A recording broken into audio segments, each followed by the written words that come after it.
take a look at this picture today. This is what may mark the TMZ phase of this probe, but you are looking at what a photographer caught. A special counsel in his ball cap, on his way into work this morning, getting ready for another day. Now, the special counsel's office is not inside the regular DOJ building. In fact, it's technically an undisclosed government fact, although insiders and lawyers in Washington do know where it is. And including, apparently, we'll put it back up. I want you to see this again. Including the photographer who, at this point, I mean, Mueller's been going to work for 20 months, but we're now in some sort of mood where photographers are camped out trying to get this. And when you see his baseball cap, you think, well, maybe he isn't that into being photographed like this. It is a rare window into what it looks like when Bob Mueller shows up for another day of work. Now, he is far harder to find than his boss, Attorney General Bill Barr, who was at the White House today. And if Mueller's previous supervisor, Rod Rosenstein, remains on the job despite some of the stuff he said, he was also spotted leaving the White House. The two also went to a ceremony today together. No cameras allowed in there. They were honoring the Attorney General who Trump raged at over one thing: this very Russia probe and Jeff Sessions' refusal to take control of it when he was advised to recuse. So all of that is where those big players were today. No sign on when they may get word from Bob Mueller that he's done. And as of this moment, I want to tell you, Bob Mueller is not done, at least not at this moment, and most of his prosecutors are still working for him. Today, I asked for a full count. This is the kind of thing, the kind of piece of information that Mueller's office will confirm on the record. So we're going to walk through what he told us through his spokesperson. Special Counsel Mueller basically has 10 full-time prosecutors that you see still working. That's actually the majority of his team. And one well-known prosecutor, Andrew Weissmann, quote, leaving soon. Now, that's been reported previously. He was in charge of all the Manafort trial action. We also know 2 prosecutors left last year, and 3 other prosecutors left. And now I'm reading what you see on the screen is what Special Counsel Mueller's office told me. And again, they rarely speak on the record, but this is a normal fact they can confirm. 3 have left working on matters assigned to them during their detail. These are the quotes from Mueller's office. This is how they are describing the people working on the job in the present tense. Meanwhile, investigators in Congress are also working on a range of activities. They are, of course, by definition, more public. The chairman of the House Oversight Committee pressing the White House over Ivanka and Jared Kushner's use of personal email messaging apps and warning of more severe alternate means to obtain this evidence if they don't comply. Today, Julian Assange defying Nadler's request for documents into actions related to Trump. Roger Stone also refusing to provide material and citing his own Mueller prosecution as the reason. He's invoking the Fifth Amendment, which you do when you have a criminal exposure. Democrats also now considering a whole second wave of document requests for people like Rudy Giuliani, Rex Tillerson, Gary Cohn, and Michael Cohen's former lawyer, according to the Wall Street Journal. While Trump confidant Hope Hicks, we should note, is reportedly cooperating. So that is a lot of other action in probes on the Hill, seeing what Congress is doing, while Bob Mueller is maybe occasionally this morning seen, but rarely heard. In fact, the only way you usually hear him is in what they call those speaking indictments, where there are 37 people or organizations who have now been indicted. Let's get right to it. Nick Ackerman is a former Watergate special prosecutor. Daniel Alonzo, former federal prosecutor, former chief assistant DA in Manhattan, where the Manafort case has moved. And the Daily Beast's Betsy Woodruff. Hi, everybody. Nick, yes. What do you think? I think things are going along just as I would expect. I assume we're going to see more indictments before this is over. Congress is doing what it's supposed to be doing. They've put out lots of document requests. They're going to get those documents. They're going to decide where they're going to put their resources.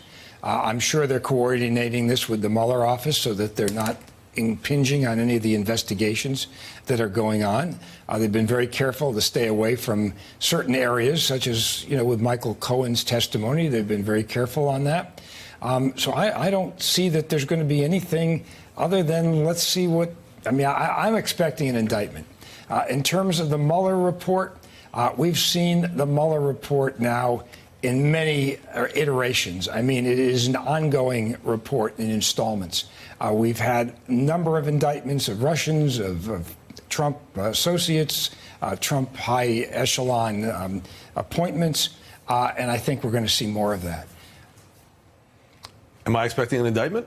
I don't know. I gotta wait and see. I am expecting that at some point this investigation will end, and there will be things that have probably been parceled out to other districts, like the one that we well know about, the Southern District. That little clue about those prosecutors taking cases with them back that they had during their detail. Yeah, walk us through that from your perspective. And again, I mentioned New York is, of course, totally separate jurisdiction, but here it is. This is what we have tonight. Go ahead. Yeah, I mean, it's not uncommon for cases to travel with a particular trial attorney from the Department of Justice, and particularly when you don't think that the conflict that led to the original appointment of the special counsel in the first place is what is going to affect that person back at their home U.S. Attorney's office or component of the Department of Justice. So I think that is probably a clue that this is heading towards some kind of conclusion, but it doesn't mean that the matters that are being investigated, and certainly not the ones that are indicted without resolution, are done. Do you think, for both of you as lawyers, and then I'm going to bring Betsy in, that at this time, if it is sort of near the ninth inning, which doesn't mean that you know the exact timeline, but there's a lot of evidence about, we just showed some of it, about where they're at. Do you think that means that Barr really knows what the core of Mueller's findings are and the format he's going to get it in? Because we've reported on this show that under the rules, it could be very sparse or it could be voluminous. Oh, I think that Barr has been clued in as to what is going on at this point. I think he knows. He knows if there's going to be an indictment. He knows if there's going to be a report. I might just add, the fact that some of these people have left is not a very big deal. And some of them are still working on the assignments that they had. I mean, in the Watergate prosecution, we had a number of people who left during the course of that. And that didn't mean we were winding down. I mean, people leave for all kinds of reasons. Well, I'll push you a little bit. It doesn't mean anything automatic or short term.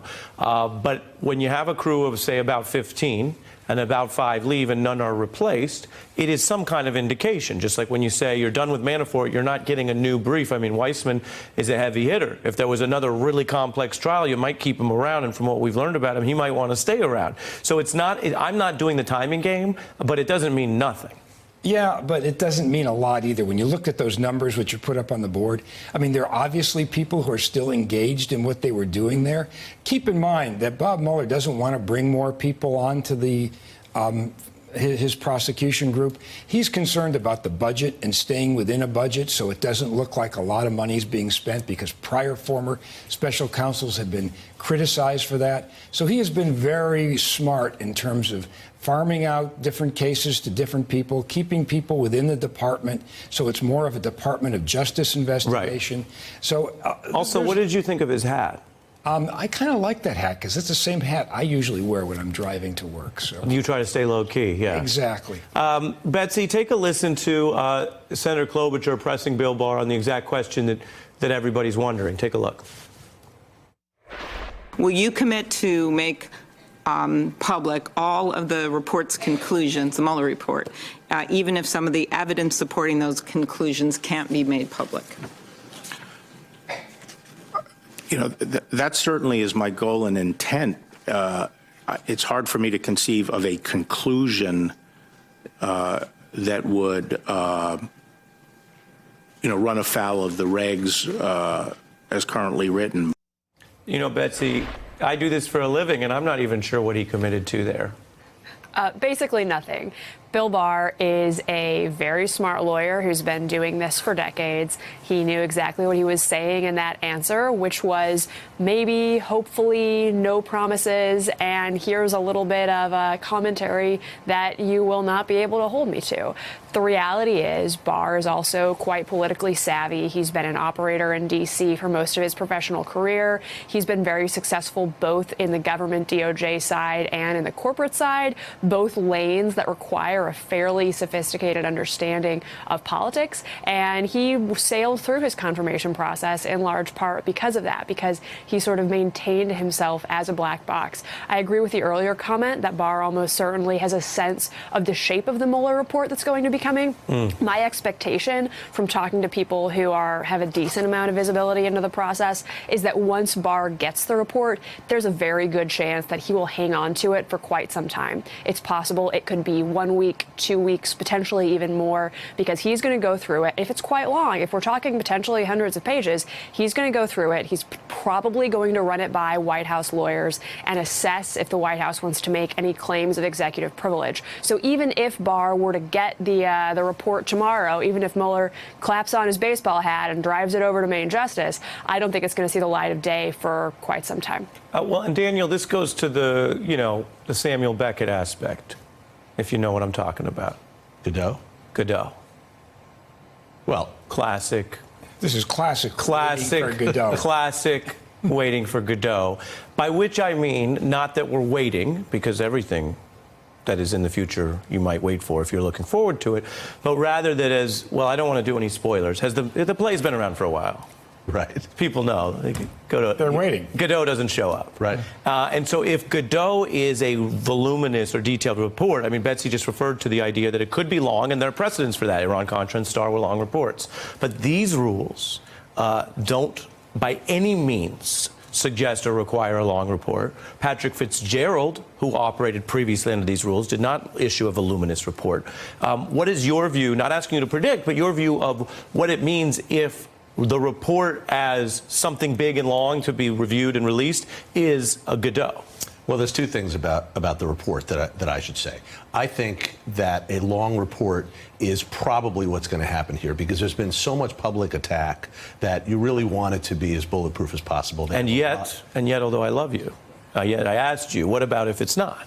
If it's not a long report? Yeah, what if it's Godot? What if, because again, it's very important here. There's a lot of talk about, quote, Mueller report as if that's the only option, by which we mean let's call Mueller report something over 10 pages. That's an option. But there is another option under the rules that there would be nothing illicit about, that would not be a cover-up, where he says, these are my decisions of who I charge, here's who I decline to charge, and that's it. And it's very short. There's very little downside to making it a long report, since it is confidential under the regulations, and it would be, frankly, in my view, silly. So you just don't buy it. You think there will be something big? I think it'll be something big. I think it's also confidential. I also think that if they're smart, which they very much are, they would make it easily severable, so that things like grand jury information and classified information can be. Would it be as long as the show and tell that Nick brought here? Yeah, this is the Watergate report that we issued 12 months after Richard Nixon left office. We can shoot right here.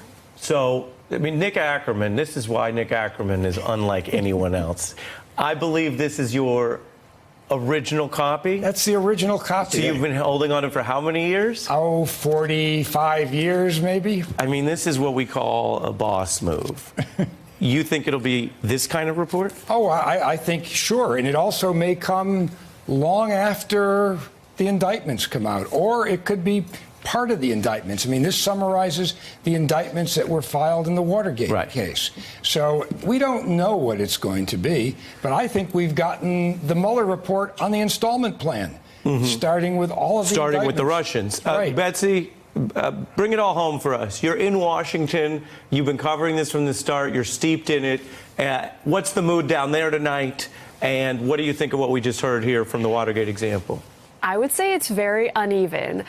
In D.C. over the last week or so, I've talked to some people who are on pins and needles and are sort of, frantically expecting the report to drop in the next 5 seconds.